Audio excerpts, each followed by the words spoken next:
Hello students, good morning all. Welcome to the Mobile Computing Unit 1 and Lecture 6.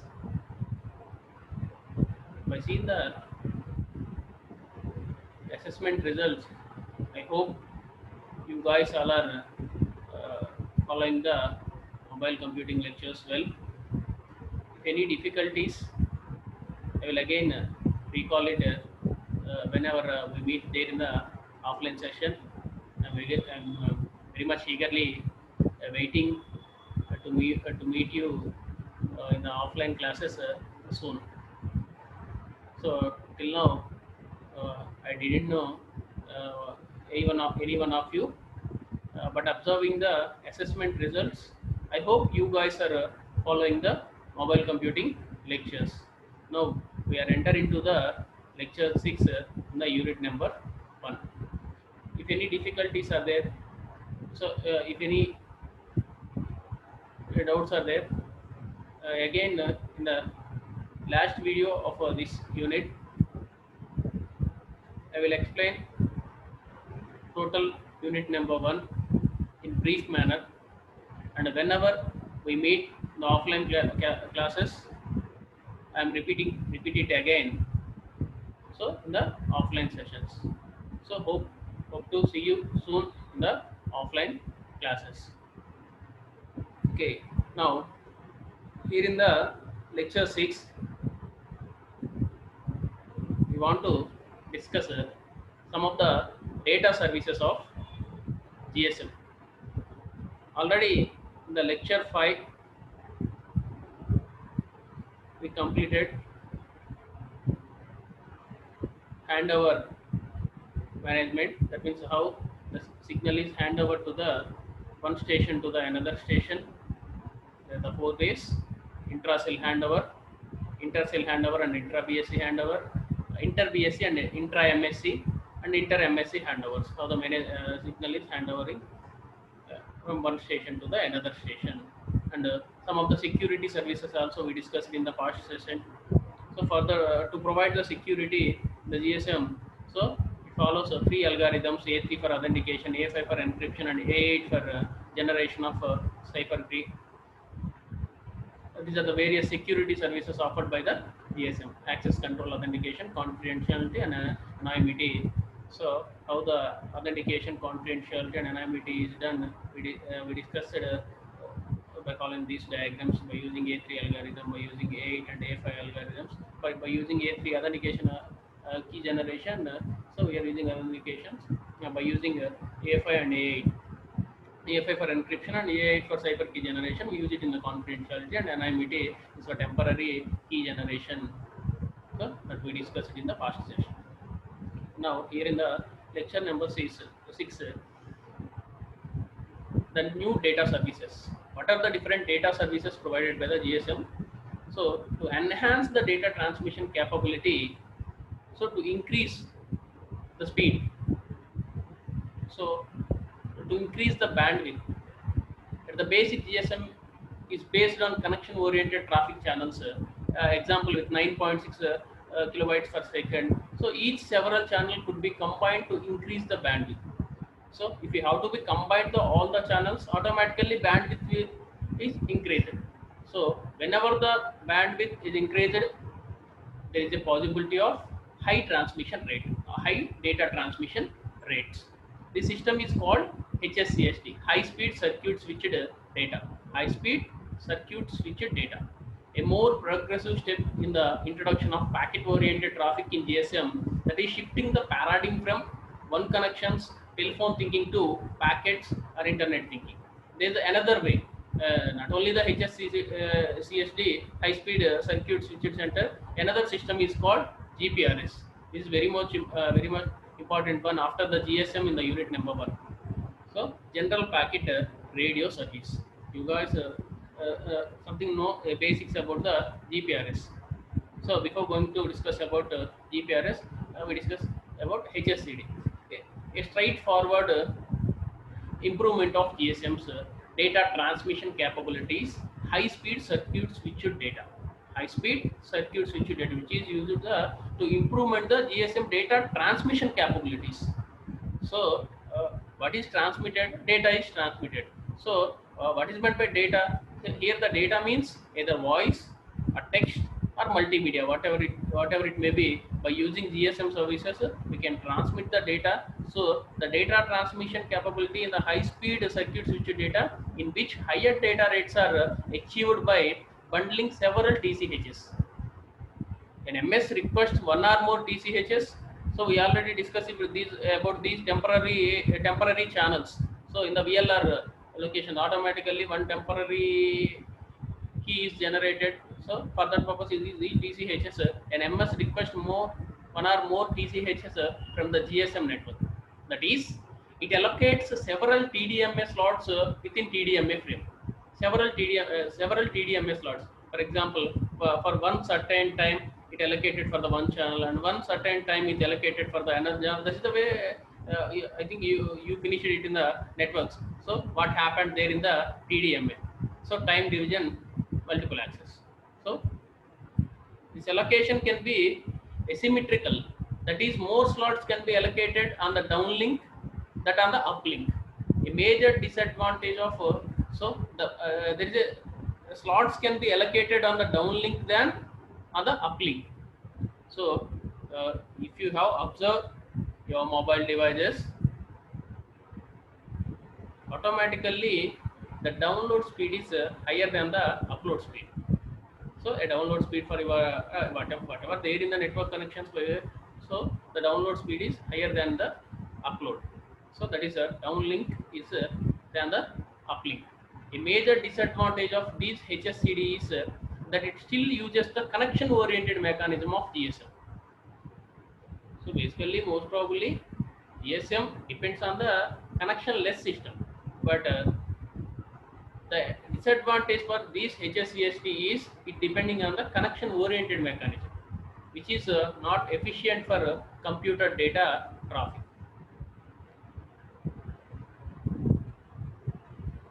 So to overcome this HSCSD is the wide communication. So there is a possibility of high speed to increase the bandwidth. So if multiple channels are combined, automatically bandwidth is increased. If bandwidth is increased, there is a possibility of data transfer in quicker manner. So data is transferred quickly if the bandwidth is increased. So bandwidth is increased when multiple channels are connected, multiple channels are combined. So that is done there in the HSCSD. But the disadvantage of this HSCSD is the connection oriented mechanism. So to avoid this HSCSD problem, we can follow the second method. So what is the second method? Here is GPRS. So the next step of data transmission is GPRS. It also avoids the problem of HSCSD. So what is the problem there? That is connection oriented. So downlink speed is greater than the uplink speed there in the HSCSD. But here in the GPRS, it solves the problems arised there in the HSCSD. So the general packet radio service GPRS provides packet mode. So what happened there in the packet mode? So if multiple users are there at same location, they want to search for the different locations, or they want to transmit the different packets. It will done in very much easier way when compared with HSCSD. So for applications that exhibit traffic patterns such as frequent transmission of small volumes, example typical web requests, or infrequent transmissions of small or medium volumes, for example typical web responses, and according to the requirement specifications. So it provides packet mode transfer for application that exhibit a traffic pattern such as frequent transmission of small volumes like web requests, or infrequent transmission of small or medium volumes like web responses, web requests and web responses according to the requirement specifications. So This is the overview of GPRS. General packet. So as the name suggests, packet. So general packet radio service. So the data has to be transmitted in the way of radio services. So in the packet mode. So I think you guys know what is a packet consisting of. A packet consisting of source address, destination address, and as well as actual data.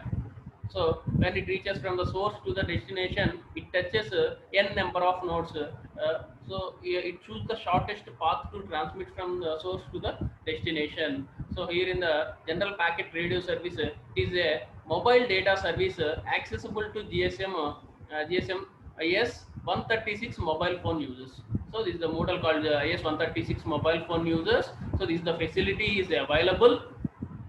So packet data transmission is done here. This service is packet switched and several number of, this is the main part. This is the several number of users can divide the same transmission channel for transmitting the data. So the service is packet switched and several number of users can divide the same transmission channel for transmitting the data. So n number of users are there in one particular location. So they want to search for one particular location or one particular request or response, whatever it may be. At a time, they received faster data in the way of packet transmission. So that is the main advantage of GPRS. So you guys all are most probably using GPRS tracking systems and GPRS for identifying the locations. So we want to travel from one location to the another location to trace the location. So now we are all are switch on the GPRS and it shows the location. But not only us. So there are so many members are using in the same area. There is a possibility of n number of people are using same GPRS system. It divides the same transmission channel for transmitting the data. So yeah, it not depending on the, it not uses the multiple channels. It uses only one channel, but it the same channel transmission channel for transmitting the data. Users can divide the same transmission channel. So if n number of users are there, it didn't use n number of channels. It uses only one channel, but transmitting the data to the n number of users using one channel, transmitting the data to the n number of users in very faster manner. That is the advantage of GPRS. This is the wireless communication medium, but the HSCST is the wide communication channel. So here the general packet radio system is also known as GPRS. Is the third generation steps towards the internet access. GPRS is also known as GSM IP. So another name for the GPRS is GSM IP. That is a global system mobile communication internet protocol. Global system mobile communication internet protocol, as it keeps the users of this system online, allows to make voice calls and access internet on the go. Okay. Even time division multiple access TDMA users benefits from this system as it provides packet radio access. Already we discussed it. This TDMA is used in the HSCST by combining all the channels to improve the bandwidth. So automatically it improves the bandwidth. There is a possibility of transmission increasing the transmission rate. There is a possibility of increasing the transmission rate. That is the wide one. But if TDMA users benefits is also benefits from this system as it provides packet radio access in the GPRS. So it also permits the network operator to execute internet protocol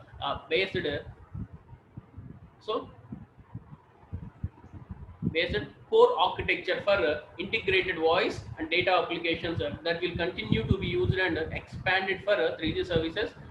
So now we are using 4G services also.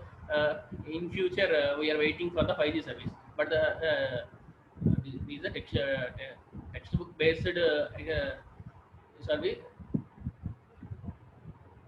So now we can modify that 3G word to the 4G, no problem. So GPRS also permits the network operator to execute internet protocol IP based core architecture for integrated voice and data applications that will continue to be used and expanded for 4G services also. Now, who owns GPRS? The GPRS specifications are written by the ETSI, European Telecommunication Standard Institute. European Telecommunication Standard Institute, the European counterpart of the American National Standard Institute, ANSI. So American National Standard Institute, along with European Telecommunications Standard Institute, ETSI, they own the GPRS. So they created and they have the patents about GPRS. So what are the key features? These following three key features describe wireless packet. We already discussed HSDC is the wired and GPRS is the wireless one. So these three key features describe the wireless packet data. The always online feature, an upgraded to existing system, an integral part of future 4G or 5G systems. So the always online feature, it removes the dial-up process, making applications only one click away. So if you are in online, so you want to move to some one location to the another location, you have to do some services, there is just one click away. So that is a always online feature in the GPRS. And the second one is the upgrade to existing system. So operators do not have to replace their equipment. They don't want to replace their equipment. Rather, GPRS is added on top of the existing infrastructure. Already one infrastructure is developed by the user and developed by the provider. So no need to disturb that particular existing. For example, one particular mobile doesn't contain the feature of GPRS. No need to modify the entire system architecture. Just it is the add-on feature for that particular system, for that particular mobile. So that is another key feature of the GPRS. No need to replace. It is add-on feature, existing infrastructure. An integral part of future generation systems. So on behalf of 3G, we are using generation system. GPRS is the packet data core network for 3G systems, H and WCDMA. So wireless CDMA devices. These are the three key features. Online feature, always online, upgraded to existing, no need to modify. So it is the add-on feature, and it is the integral part of future 3G systems. So what are the main goals of GPRS? GPRS is the first step towards an end-to-end wireless infrastructure and has the following goals. First one is open architecture, consistent IP services, same infrastructure for different air interfaces, integrated telephony and internet infrastructure, leverage industry investment in IP. So these are the main goals why the ETSI and American institutions invent the GPRS is open architecture, connecting everywhere, and consistent IP services, internet protocol services, and same infrastructure for different air interface. Whatever the interface it is, so it has to be act in the same manner. So integrated telephony and internet infrastructure and leverage industry investment in IP. Service innovation independent of infrastructure. So what are the benefits of GPRS? We already discussed high data rate. So GPRS benefits the users in many ways. One way which is higher data rates in terms of shorter access times. So in the very shorter time, it accesses high data and easy billing. GPRS packet transmitting offers a more user-friendly billing than that offered by circuit switched services. In circuit switched services, billing is based on the duration of the connection. So, for example, if you have a net connection, so how the bill is charged depending on how much time you are utilized, by depending how much data you are utilized. So, by depending on that, the billing is done. But here in the GPRS packet offers a more user-friendly billing that the offered by circuit switched services. So not depending on the duration, it is unsuitable for applications with burst traffic.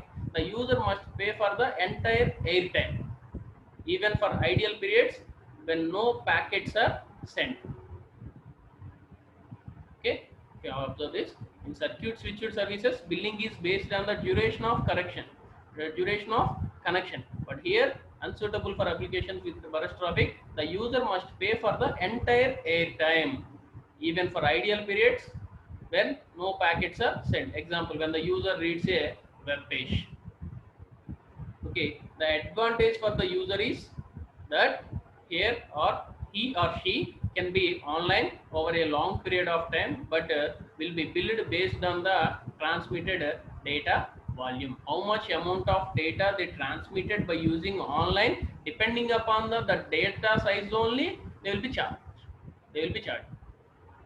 So not only depending upon the time, how much amount of data we transmitting, depending upon that, the billing is done in the GPRS. That is another benefit. So high data is one benefit, and easy billing is the another benefit.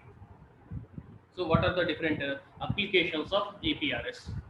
So before going to the GPRS applications, there is some characteristics of GPRS.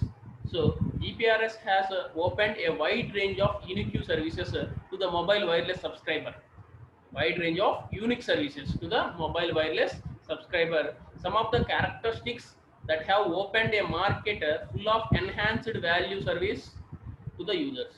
So these are some of the characteristics we have to discuss before going to the applications. So what are the characteristics? Mobility, immediacy, and localization. So what is meant by mobility? So the mobility, the ability to maintain constant voice and data communication while on the move. So if you are moving from one location to the another location, it is the ability of GPRS is it maintain the constant voice and the data communications while on the move. If you are traveling in a car, so if you are using mobile, so there is no problem and no call drop problem, so nothing will happen. So that is the mobility. Mobility is nothing but the movable. So if you are moving, it follows. So it provides services. Next, immediacy. It allows the subscribers to obtain connectivity when needed. Whenever needed only, then we are connecting, regardless of location and without a lengthy login sessions. No need to wait for a long period of time. Whenever you need, you just click on the GPRS service. Otherwise, you just stop the GPRS application. So that is the another immediacy. So whenever required. So first one is mobility, movable. Whenever the device is movable, there is no problem in the data communication and data voice communications. So immediacy, whenever you require, then that particular time only you are using these application. Otherwise, just log out from the session. And localization, it allows the subscriber to obtain information relevant to their current location.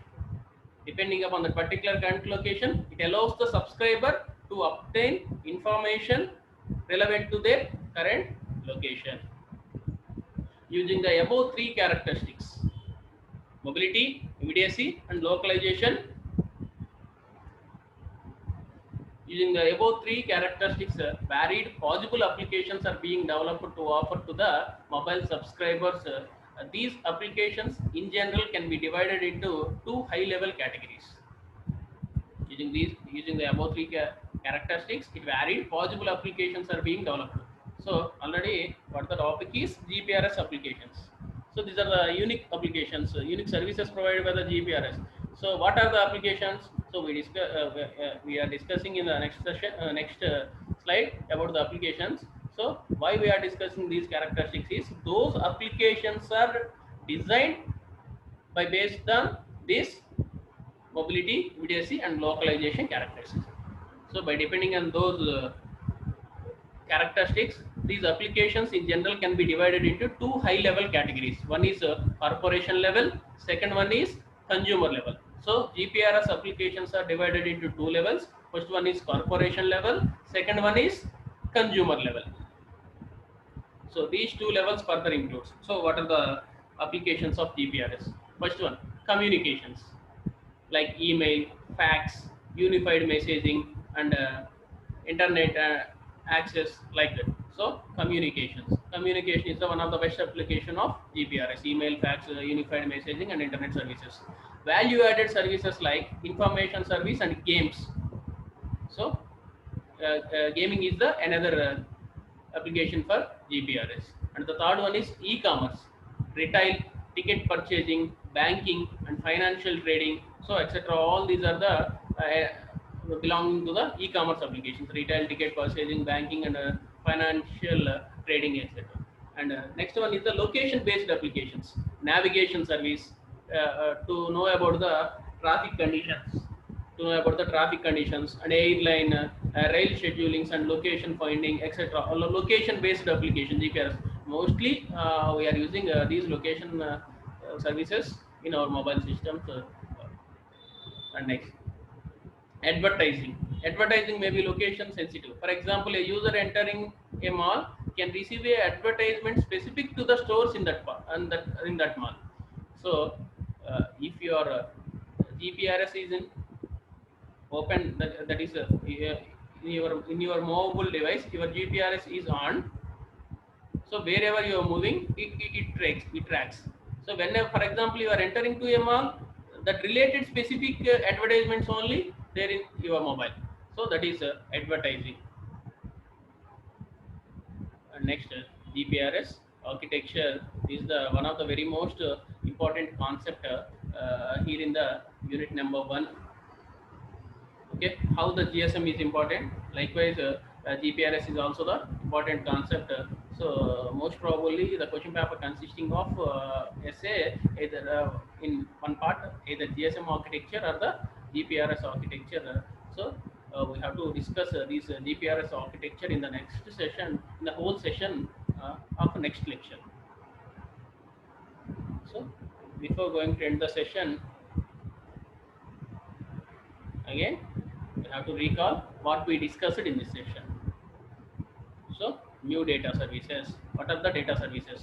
Two services. HSCSD, high speed circuit switched data. It is purely wide connection. So combine the increasing the bandwidth. So multiple channels are combined. So it is the connection oriented mechanism of GSM. So more slots can be allocated on the downlink than the uplink. So downloaded speed is higher than the uploaded speed here in the HSCSD. So to avoid the problems there in the HSCSD, another technique is invented by the ETSI, European Telecommunication Standard Institute, and as well as American National Standard Institutes introduced this GSM service. So it is a wireless service. So it also avoids the problems in the HSCSD, general packet radio service. Data is transmitted in the way of packets. So it is also called as GSM IP. So just note it down. GPRS is also known as GSM IP, Global System Mobile Communication Internet Protocol. It also permits the network operators to execute internet protocol. So these are the owners for GPRS, and these are some of the key features. Always online, upgrade to existing, no need to destroy the system. So it is the add-on feature, an integral part of coming generation systems. And these are some of the goals: open architecture, consistent IP, same infrastructure, integrated telephony, and leverage industry. So these are some of the goals and benefits of GPRS: high data rate, easy billing. No need, easy billing means no need to pay the whatever the time you spend. So whatever the data you transmit, whatever the data you send or receive. So depending upon that, you paying bill. These are the applications. Before going to the applications, we have to discuss some characters like mobility, EVDC, and localization. Mobility is whenever in the moving situation also voice and data communication are done in proper way. Immediacy means whenever required we are using that these application in that way. Localization means allow the subscriber to obtain information relevant to current location. So in the above three characters, there is a application. So it will be divided into two types: corporation and consumer. So communications, value added services, e-commerce, location based applications, advertising. So all these are the applications of GPRS. So we will discuss about the GPRS architecture in the next session.